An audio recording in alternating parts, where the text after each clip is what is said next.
So this is a week out right now, well, just about a week out. I just did the Dallas Europa here a couple months ago in June to requalify. People that know me, I like to stay in the dark. I kind of stay in the shadows. I don't do a whole lot talking about me. I do like competing. The whole goal this year, per my wife and Steve, who's my brother, they kind of pushed me back on the stage, and the deal was if I do a national show, my wife said, you're going to do the Masters Open and you're also going to do the Open. So I'm heading up North Americans next week, doing a 35 plus.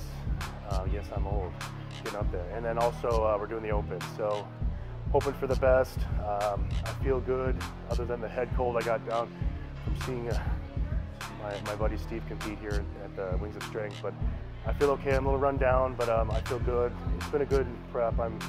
I've got a great support system. I always had that, and it got even better when I came here. And I'm really appreciative of all the people, Steve, Gasp, and Team Kingsnake. Of course, none other but my wife, who has supported me and dealt with my manic up and down behavior as far as low carb, high carb. Sometimes I'm in a good mood, sometimes I'm crabby. It's all dependent on my blood sugar that time period. But I want to thank everyone. Just hope for the best we can do at North Americans.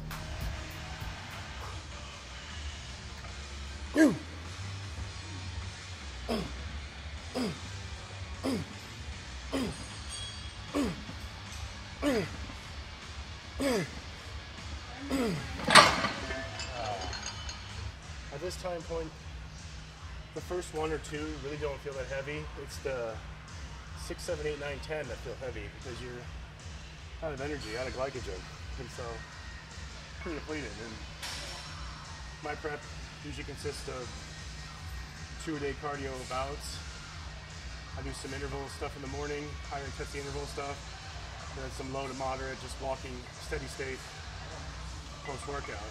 And because I'm a fat kid, I have to spend energy.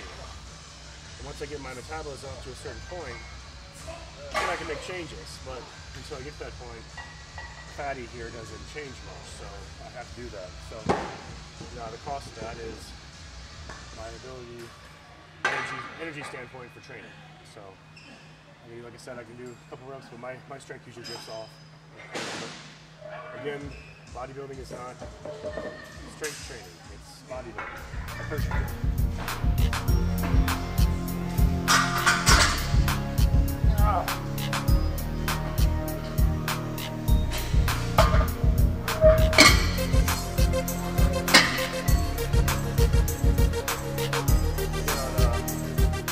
Flat press days, obviously chest days, I don't spend a whole lot of time on flat press. I do like it, but a lot of times we'll train with Sir Steven. We'll do a lot more flat press because that's the angle he wants to work on.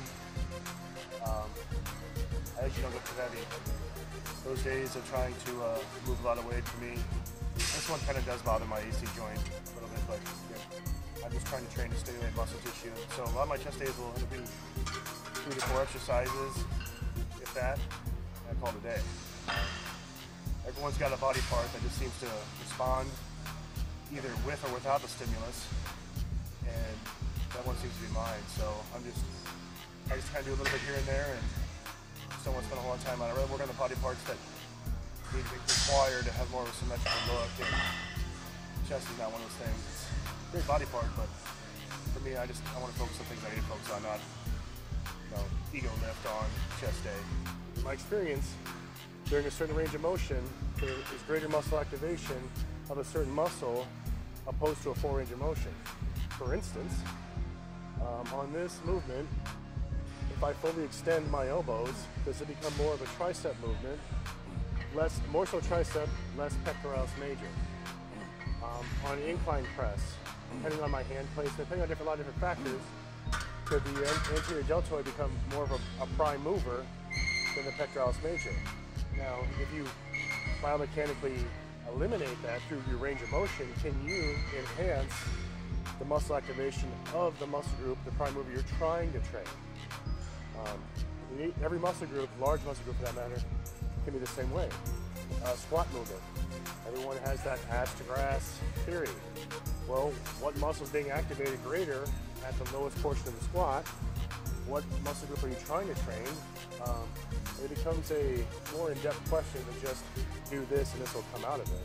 So again, there's a lot of research to show different things, but I'm hoping someday I can break that door open and start showing that for bodybuilding, cosmetic training, partial range of motion may be beneficial, opposed to sports-specific training where full range of motion is definitively greater or better.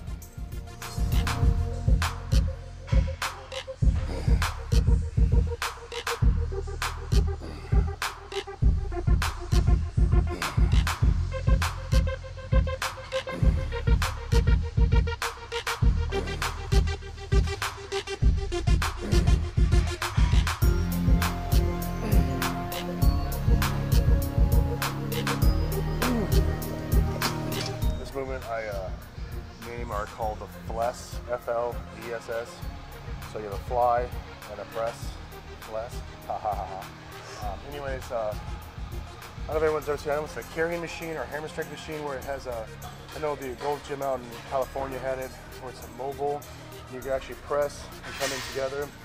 Well, it's kind of the same idea, but with a dumbbell. So the dumbbell actually, you come down in the pressing motion, but then you come up as in a fly motion. So it's kind of taking both of those exercises and transplanting into one.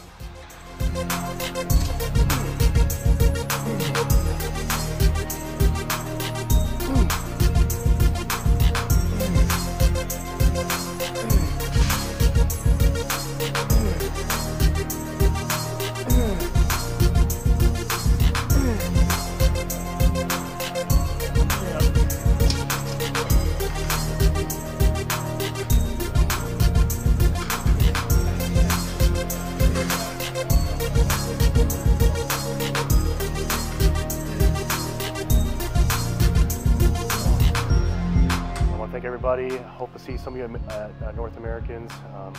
From there, I don't know what's going to happen. We'll just hope for the best, and if we can try to achieve that goal I've been chipping away at for quite a long time here. It's about 20 years. Well, not 20, but better half of 2 decades of training. So hopefully we can do well.